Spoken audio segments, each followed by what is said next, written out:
In our major, it's photography, photography and digital art. So through that, it's video, animation, web media.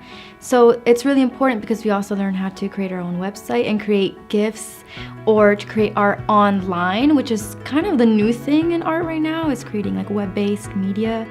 When I first started here, I knew I wanted to go into fashion photography, and I felt like it was because it was something that I left off with in high school.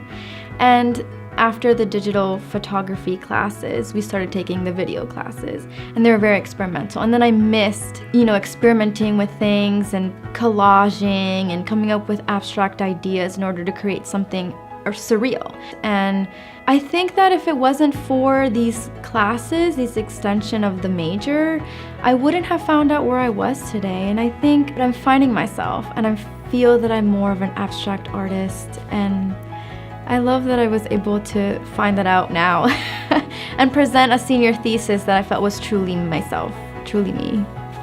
With a photography and digital arts degree from Moore, I see myself as an entrepreneur.